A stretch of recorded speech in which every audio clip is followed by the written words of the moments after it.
Hey everybody, welcome to the Northern Forge. Today I'm going to be showing you how to make some V-bit tongs, and I'm going to be using the twist tong method using some 3/8 by 1 inch flat bar. I've gone over this technique in a previous video, so I'm going to try and just focus on what makes these tongs different from the ones in those, and I'll leave a link on the screen here for that video on how to make twist tongs for anybody that wants more in-depth instructions on the general process of how to make twist tongs in general. So with that out of the way, we're going to go ahead and jump right in. For tools, we've got some flat bit tongs just to hold the material, the hardy hole fuller you've seen before, and a V block that also fits in my hardy hole that you haven't seen before, but you'll see how I use that in a few minutes. To get these tongs started, I'm going to fuller in the transition between the bit and the boss. Then I'm going to go ahead and take it over to the power hammer so that I can draw out the reins.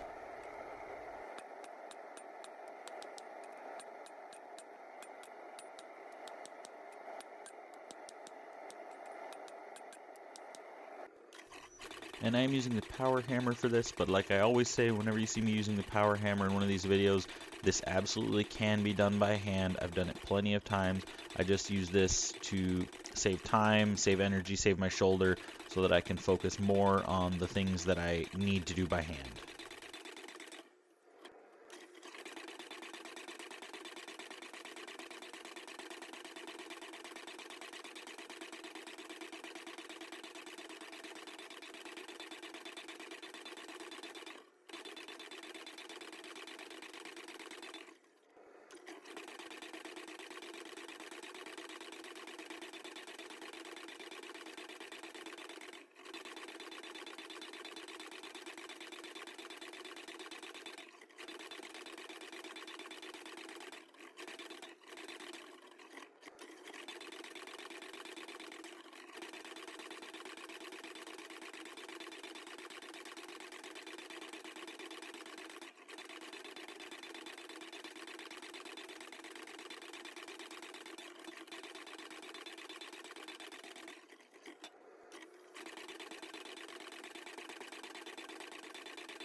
And after I'm done over on the power hammer, I'm going to head back to the anvil and finish up the blanks using the far edge of the anvil to create the shoulder transition between the boss and the reins. Then I'll go ahead and finish drawing out and rounding out the reins, and I'm just going to keep this playing on fast forward because I've done this before. You guys have seen this before.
And once the reins are done, it's time to switch over and work on the bit. And this is where the differences between these V-bit tongs and the flat bit twist tongs that I've made before come into play. I have two different techniques here that can be used depending on what level of equipment you have available. The first one I'm going to show you is using that V block I mentioned earlier. And I'm just going to use the crosspeen side of my hammer to take the bit and just drive it down into that V block to give it a nice curve. Then, once I've got it driven down into the V block, because my V block is not 90 degrees, I'm going to go over to the step of the anvil that is 90 degrees, and I'm going to finish driving that in over there where I can get a nice 90-degree corner. Now I've got the bend over to 90 degrees, but you can see it's still very narrow and pretty thick, so I'm going to use both sides of the anvil to draw those out for additional width. If that V is too small, it really won't grip onto the material very well. There's just not enough surface area, so I'm just going to spread this out in width.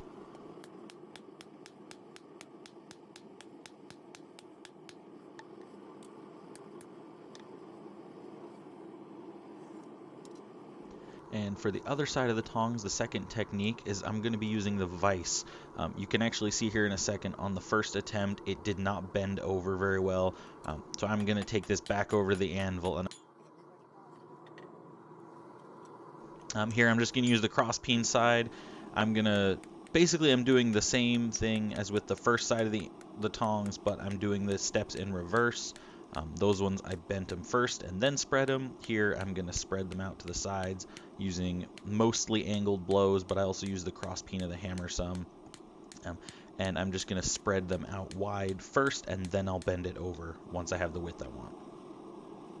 And while the second side is heating up for a second heat, I'm going to keep working on the first side a little bit. I'm just going to spread it out a little bit more and clean up that 90 degree. You can see I use the edge of the anvil there and a direct angled blow just to sharpen up the inner corner, and then widen it out just a little bit more so that I get a nice wide tong. And then once again use the step just to drive it down into that corner, get it all cleaned up. And now back to side 2. Now that I have it spread out, I'm going to take it back over to the vise.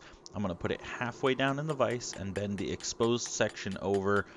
You'll see here in a second I was a little bit off center. I put it too low in the vise. But I can repeat the process just by heating it up, picking it up a little bit, and repeat.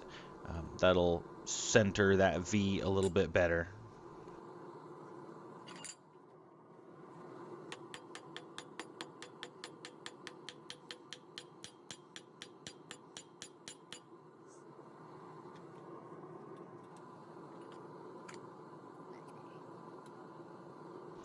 And now with the bits done, it's time to twist. Unlike with the flat bit tongs in the previous video, these ones, it does matter the direction that you twist. You want to make sure that you twist to the inside of the V. If you twist in the wrong direction, you'll end up with V's that are facing away from each other instead of facing towards each other.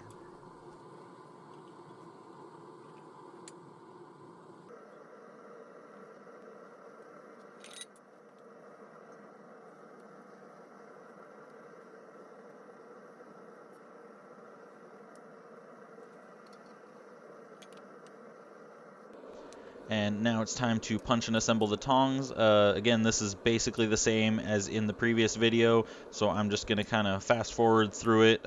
You'll see I'm just going to punch a hole, make a pin, rivet it together.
And here I realized that my pin actually was a little bit too long.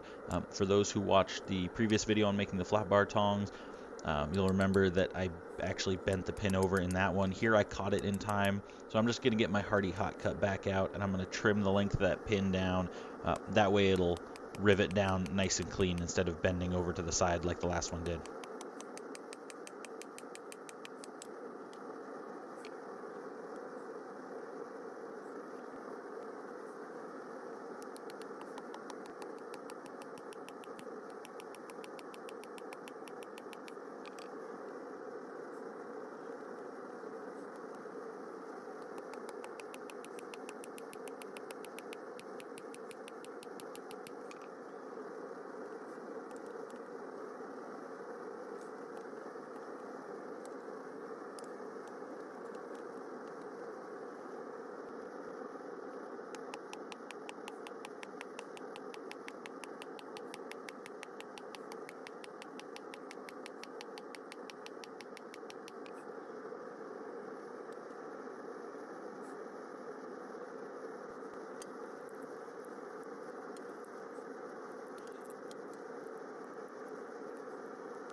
And like always, the last step is to adjust the tongs to match the material. So I want these for some 3/4 inch square stock. I'm going to put it in and then gently tap down from the top. And then I'm going to rotate side to side so that I get those flat faces of the V nice and tight against that square stock. That way I get a good grip.